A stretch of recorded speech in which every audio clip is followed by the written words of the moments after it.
Chapter 8 The Weapon. The doctor climbed onto one of the few remaining upright tables and sat with his knees against his chest. He had heard Hayes's story before, but he listened again with one ear while trying to fit the facts with what he already knew and simultaneously planning a course of action. "It begins with Neville and Dorothy Adler," said Hayes, "except that those aren't their real names." "We know," chipped in Hornby, eager to show off what clues he had already gathered. "Thomas looked them up. They're using pen names." "Someone else's pen names," Hayes corrected. "The Adlers who booked into this hotel were not writers. They weren't even a couple. But they were clever enough to realize someone might check their backgrounds. What better way to avoid suspicion than to choose names which won't appear in Earth records, but which have a cast-iron excuse for not doing so attached to them?" The doctor felt in his jacket for Matlock's book, The Murder Game, by Neville and Dorothy Adler. He rifled through its pages, but found nothing about the authors. Perhaps Matlock had hoped to catch the pair out with details of what they claimed to be their work. Perhaps he had just taken a fancy to it. They would never know now. "Our Neville and Dorothy are scientists working in weapons research and development for a covert organization with government ties. They came up with something. I don't know the details. All I do know is what I've passed on to you." "That it's the most incredible weapon ever conceived," the doctor muttered. Hayes glanced at him, but he fell silent. "It's supposedly infallible," she continued. "Once it targets you, you're dead. It doesn't miss. It was the result of many years' intensive work by the Adlers and their team, and a great deal of funding. But once it was developed, they received a better offer. The Adlers were known for their computer skills. They purged the organization's systems of all data pertaining to the weapon without anyone noticing. Then they took the blueprints and fled. They dropped out of sight for months, although several agents, Matlock and I included, were retained to track them down. At last, Matlock found them here and called me in to assist him."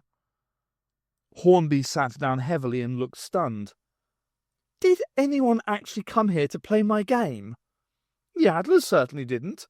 They used your event as cover. They intended to sell the weapon to the Salacians and, by meeting their agent, Melrose, up here, they saved him the bother of having to go through Earth Customs. They hired a shuttle and registered for the murder game. They expected the Galaxian to be teeming with players, in the midst of whom the handover could be made without arousing suspicion. Matlock would have acted to stop them earlier, but part of his brief was to retrieve the blueprints. The Adlers had split them into 2 computer files contained on separate disks.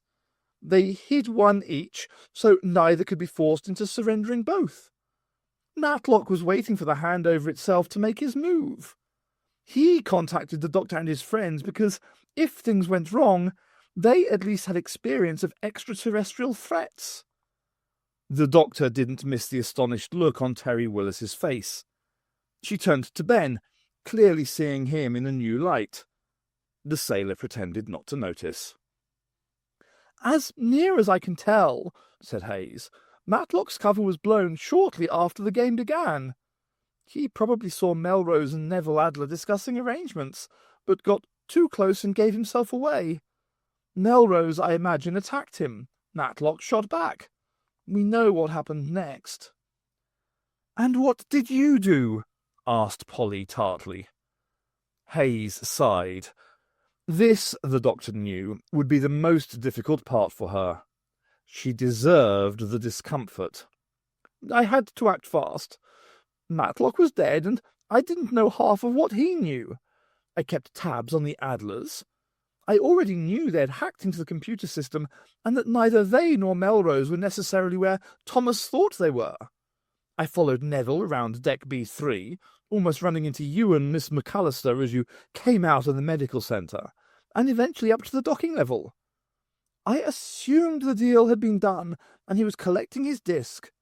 But he was more wily than he seemed. It was dark up there and difficult to maneuver. He heard me coming and challenged me. "So you killed him?"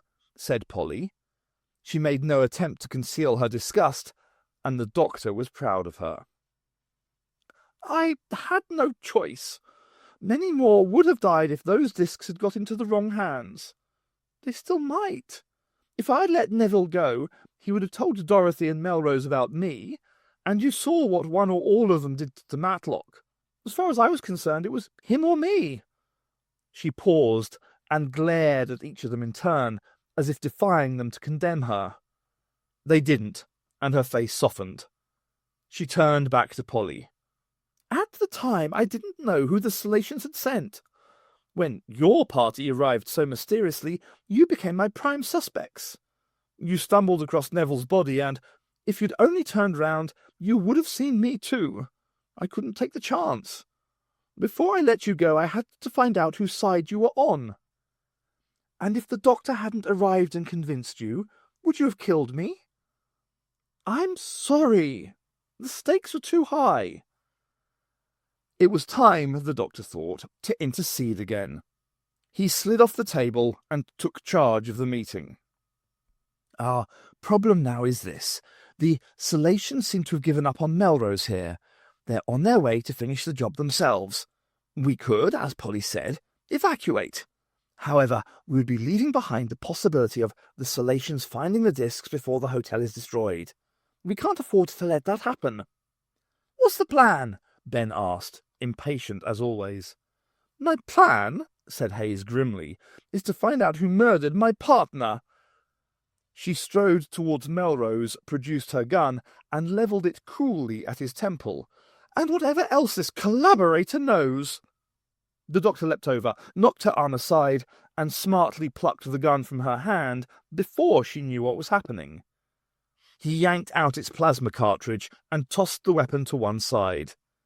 It skittered across the floor and came to rest against the table leg. The doctor and Hayes scowled at each other. "Where's Mace?" asked Daphne suddenly. They all looked around hopelessly. The would-be thespian was no longer present. "He's done a runner!" exclaimed Ben. "He must have sidled away while we were talking," said Hornby. "But why?" "There could be many reasons, Polly," said the doctor. "Perhaps he's more involved in our difficulties than we've imagined. Or perhaps he simply panicked." "He's always seemed unpredictable," said Daphne. "He scares me." "You can predict one thing about him," said Ben sourly. "He'll always cause trouble." "It does add to our burdens," the doctor conceded. "Now, what I suggest is this. Jeff and Daphne, I want you to find Dorothy. Start with her room. Thomas places her there, although he may be wrong, of course. I want her brought here, ready to evacuate, and if you can persuade her to bring one or both of the discs with her, so much the better. Polly, I'd like you to accompany Miss Hayes on a search for Neville's disc." His companion wasn't comfortable with the idea, but he needed someone to keep an eye on the government agent. The doctor's first priority might be to keep the secrets of the weapon from the Salacians, but his second had to be to keep them from Hayes's employers. "Don't worry, she is on our side for all her excesses. Besides, she's no longer armed. I'm sure you can handle her." Hayes didn't appreciate the sentiment, but Polly glowed visibly with pride and chose not to contest her assignment. "I'll return to the engineering section and do what I can to keep the Salacians from docking. I doubt I'll be able to achieve more than a short delay, though, so Ben and Terry, your job is to see what you can do on the docking level. Seal the airlocks if you can. Otherwise, stack crates in front of them, whatever you can think of. Between us, we need to buy as much time as we can for the other two groups to do their jobs."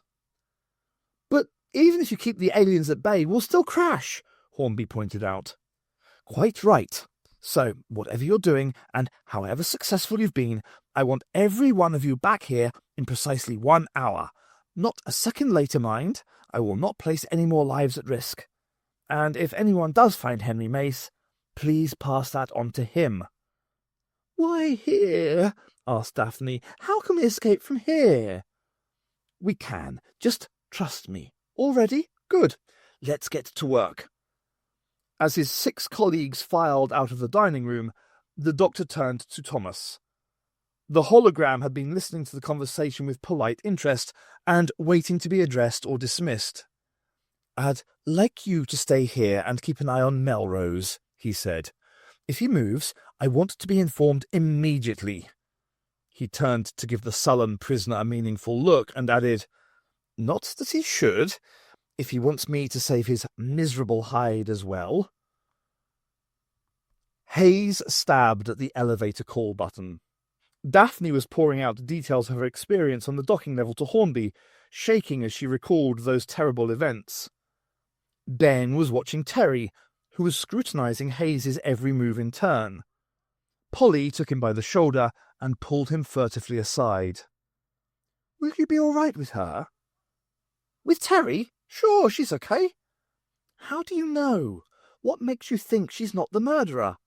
"She can't be," said Ben. "She found me after I was knocked out." "You were knocked out?" He hadn't had the chance to mention it to Polly before. "How? When?" "About the time of the murder. It was Terry who found me." "Where?" "Near the bedrooms." "Near the lifts?" "Well, yeah." Polly seized on the admission. "But Matlock was killed in the lifts. It could easily have been her." "So why wake me up and let me see her?" "No, Pol, it doesn't make sense. For my money, it was Melrose who did it. It's all but proved." "I don't like it all the same." Terry chose that moment to wander over, much to Ben's discomfort. "What are you two whispering about?" she asked, not unpleasantly. Polly took Ben's arm and gripped it tightly. "Just reminiscing," she lied. "We're very good friends, you know." "Yes," said Terry smoothly. "I thought that was all you were." Polly glared at her, and Ben was startled to see a shadow of what he could only imagine was jealousy falling across her face. His stomach cartwheeled, and he felt as if his world had turned upside down. Then the logical part of his brain reasserted itself. He was simply mistaken, it assured him. There was no need to panic. Less need to make a fool of himself. An elevator arrived, and Hayes ushered Daphne and Hornby into it and sent them on their way. "The 4 of us can get the next one," she said. "We're all going to the same place." "We are?" It was news to Ben. "To start with, yes.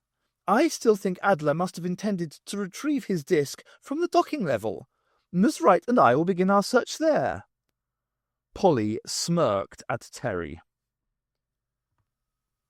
The doctor had taken a brief diversion into the equipment stores of the TARDIS.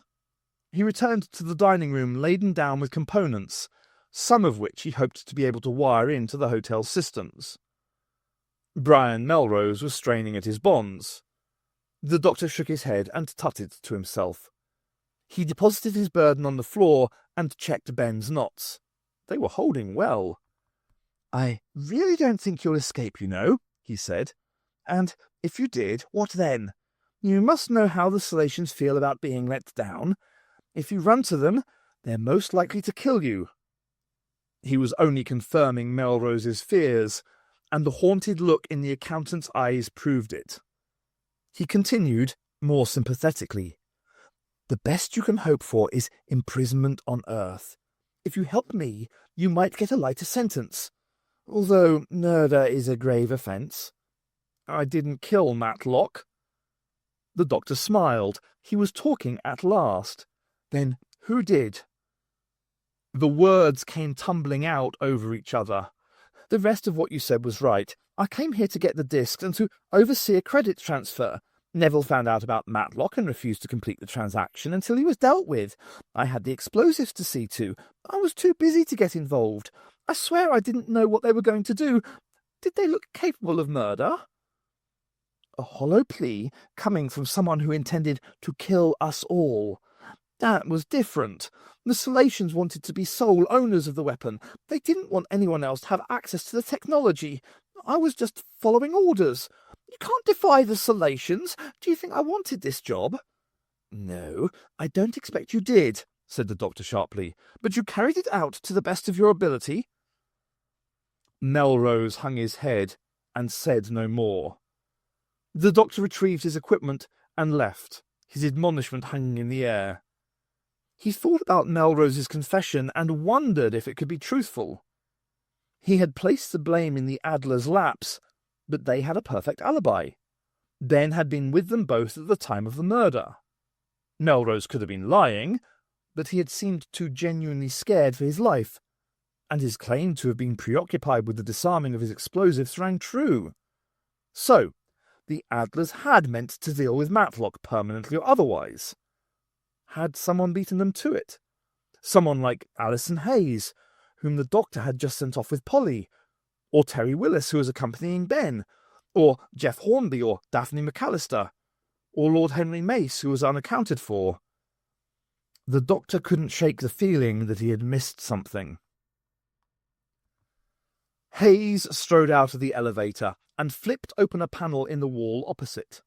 She worked confidently, even in the gloom. Clearly, Polly thought, she had researched her undercover role thoroughly.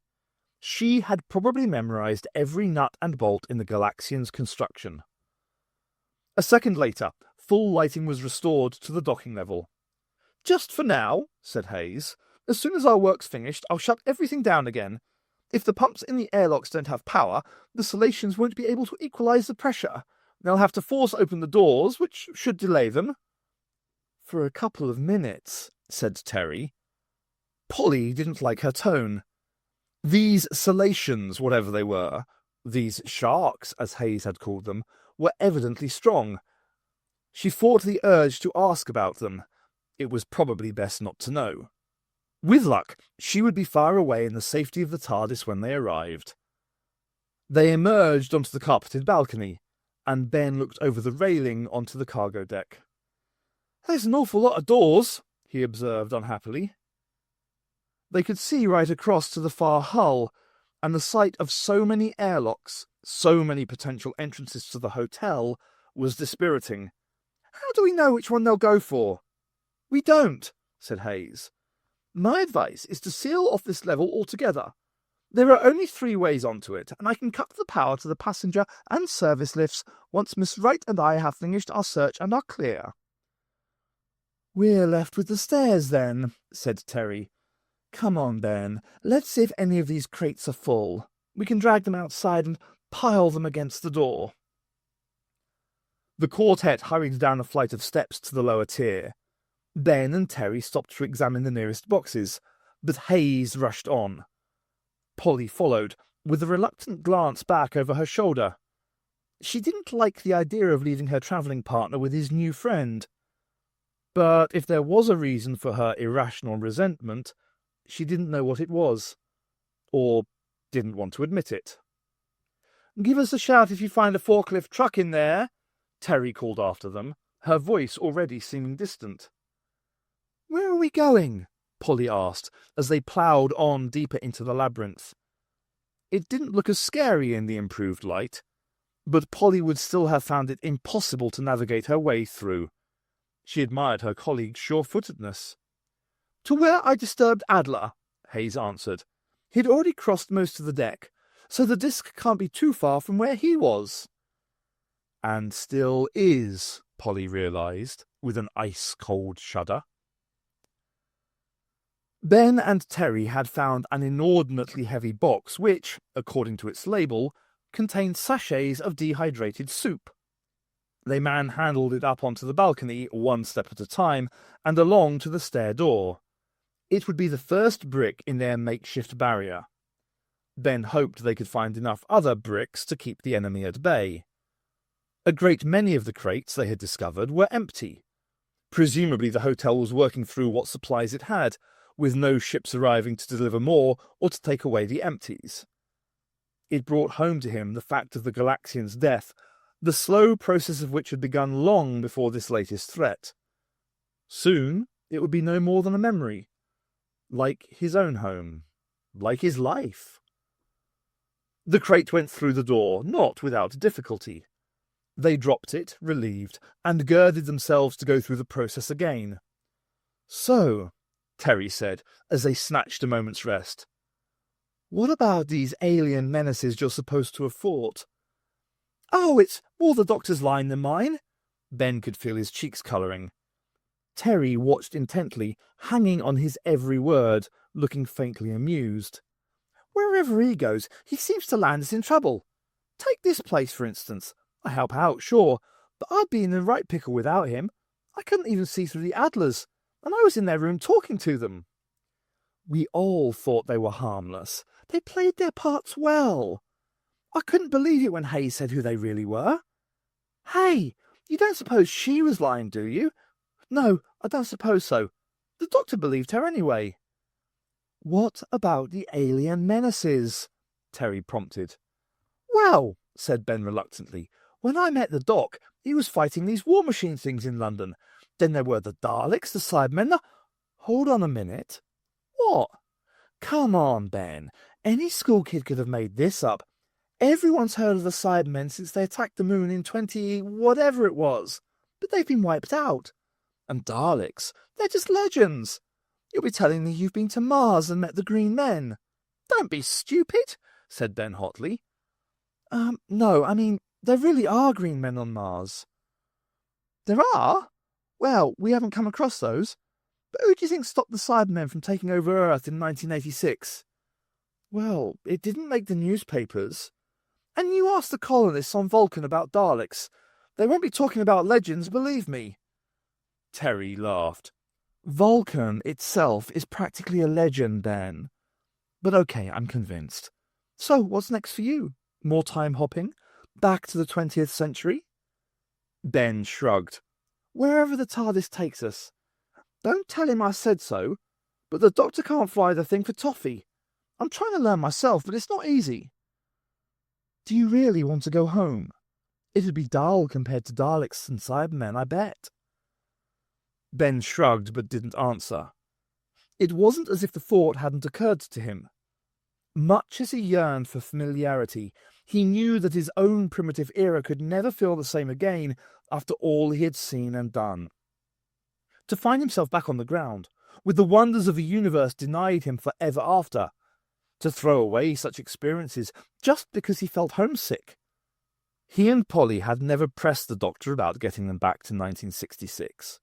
Ben had just assumed it would happen one day, and he had left the timing to fate and to the TARDIS's erratic sense of direction. It had saved him from having to plan for the future himself, to take a decision which he found difficult. I can't travel forever. But you don't have to stop back where you started. Terry laid a hand on Ben's, and his heart fluttered in his chest. She had planted an idea in his mind which had never before had a place there. His rational side spoke to him of an isolated life, lonely, out of time, a stranger in an unfamiliar world. His emotional side, not usually unleashed, discarded such problems and spoke of an exotic new home and new discoveries, anchored by a new stability. If he was honest with himself, he already knew the former impulse would win the day. But at this moment, it pleased him to dally with the latter, especially because that dalliance involved Terry. They were looking into each other's eyes, and their lips were slowly drawn to each other's like magnets, closing in slow motion. And in his mind's eye, he saw Polly. Her arms were folded, and she was wearing an expression of disapproval. He pulled back from the moment, self-consciously, and Terry turned away too so he couldn't see her face. "There's no time for, this," he muttered lamely, making for the door and studiously ignoring her. "We've still got work to do. We'll talk later." Once more, the doctor sat at the controls in the engineering section. His task this time was not quite so urgent, but the consequences of failure were no less grave. He had never met the Salacians before, but he had heard talk of them. Even the humans of this time knew of the deadly shark creatures. For a period of several decades during the 21st century, they had made their presence felt to every spacefaring civilization in the galaxy. Some had felt it more keenly than others. The Doctor had once seen an entire world devastated, many of its people slain, all because it had something the Salatians wanted. A great weapon. He wouldn't let history repeat itself, even on this smaller scale. Not if he could help it. With the addition of his own components, the systems were performing with unprecedented efficiency.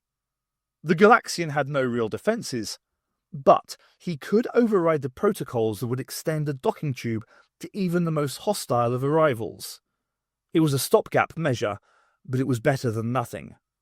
After that, it was up to Ben to delay the invaders further, and to the others to find the discs and get back to the TARDIS before the unthinkable occurred. Polly regarded the spread-eagled corpse of Neville Adler through half-closed eyes, fighting a strong repulsion which brought bile to her throat. She didn't want to look, but she didn't want Hayes to think she was squeamish either. "Shouldn't we move him to somewhere more dignified?" she asked. It seemed only right, although touching the cold, mutilated sack of meat was the last thing she wanted to do. She remembered how it had felt when she had fallen on top of it an hour before, in the dark, and she was almost physically sick. "What's the point?" asked Hayes without compassion. "He'll get a dignified cremation soon. His ashes will be scattered across Earth's oceans. It's more than he deserves. Some people would pay good money for that kind of a send-off." Polly didn't agree with her cold-hearted attitude, but the only alternative was to drag the corpse, and Matlock's too, to the TARDIS for a proper burial elsewhere. And she couldn't have coped with such a horrible chore even if they'd had the time. She resolved to put it out of her mind. "What do we do then? Look in the crates?" "Just check if any have been prized open, and make sure you're thorough. You know how small discs are." Polly didn't, but now wasn't the time to mention it. "Adler might only have pulled out a couple of nails and slipped it through the gap. We'll start here and make our way towards the service lift." "What if he was carrying it?" "What? What if Neville Adler had the disc on him? Did you search him?" "Didn't have time," Hayes said pointedly. "If you recall, I was interrupted. Anyway, I was watching him. If he had retrieved it, I would have seen." "It was dark." "Yes, I did notice," said Hayes, heavy on the sarcasm. Polly wasn't prepared to let the matter drop. And what if he had it with him already? He wandered around another deck before coming up here, didn't he? It sounds to me like he wasn't retrieving the disc at all, but looking for a place to hide it. Hayes stuck to her guns, but she no longer seemed as sure. He was just trying to throw his pursuers off the scent. Why would he have the disc? He wouldn't have risked keeping it with him since his arrival, and anyway, we know he refused to fetch it from Melrose. But what if he did have it all the same? It must be worth checking. "Are you going to do it, then?" Polly shook her head, more quickly than she had intended. Hayes tutted, defeated, and knelt down by the body. She peeled its tweed jacket back from the sticky mess of its chest, and felt inside its pockets. Polly looked away, and fixed her gaze upon a box label. "I've searched him," announced Hayes finally, "and he has no disc. Are you satisfied?" Then suddenly a figure leapt from cover and cannoned into Hayes from behind. Polly was taken by surprise and given no chance to shout a warning. Hayes was slammed into a pile of crates, which teetered and fell. Polly yelped and leapt out of the path of the cascade. Dust rose, and her eyes teared as it caught in her throat. She was coughing uncontrollably, but she stumbled forward anyway. She registered only dimly that Hayes was on the floor. Her attacker held her down and raised one hand above her head. There was little doubt in Polly's mind that she was about to deliver a killing blow. Adrenaline powered her actions now. She grabbed hold of the assailant's arm beneath the wrist and wrenched it downwards, eliciting a cry. The woman backed into her, using her bulk to force Polly up against another stack of crates and to loosen her grip. She squirmed around to face her, and Polly saw with horror that she was holding a long kitchen knife. Only now did her panic-stricken brain register her foe's identity. It was Dorothy Adler, and tears were flowing down her cheeks, leaving black rivulets in her thick makeup. "You murderers!" she screamed. "Murderers! Murderers!" The sharp edge of the knife glinted in the light as she held it poised. Then she drove the blade forward and directly towards Polly's racing heart. A series of chimes pinged through the small room. The doctor ignored them. He was busy checking his work for unaffordable errors. By the time he had done so, the communication system was more insistent than ever. It wouldn't do to keep his callers waiting longer, he decided reluctantly. They might try more severe ways of attracting his attention. He accepted the transmission, which was broadcast on audio frequencies only. There was no introduction, no preamble. "We request permission to dock. Your automatic systems do not appear to be functioning." The doctor smiled to himself at the transparent deception. The Salacians didn't wish to reveal their true natures, but the voice of their representative could hardly be mistaken for human. It was low and flat, and many of its consonants were indistinguishable from each other. The aliens may have learnt the language, but without lips they couldn't speak it convincingly. "Galaxian to incoming craft," he broadcast, tongue-in-cheek. "Our apologies for the delay. We are experiencing technical difficulties. Stand by." This tactic bought him no more than 2 minutes before they contacted him again. "Our mission is urgent. We must insist upon immediate access to your station." "You could have at least shown a bit of patience," he muttered to himself. He sent, "Not possible at this time. Repeat, not possible. Please stand by. We will attend to your request as soon as our systems are back online." This time it wasn't good enough. The Salatian ship dropped its cloaking field and rippled startlingly into view through the right-hand portal. Despite himself, the doctor drew a sharp intake of breath. It was even larger than he had imagined.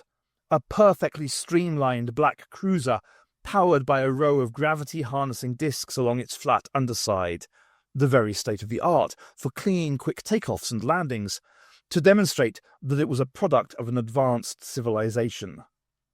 White teeth were painted in a broad snarl across its snub nose, and the ship resembled a gigantic hungry shark itself. "We represent the Salatian Empire," the cold voice hissed. "If you do not allow us to dock immediately, we will atomize your puny station and every piece of filthy human plankton aboard."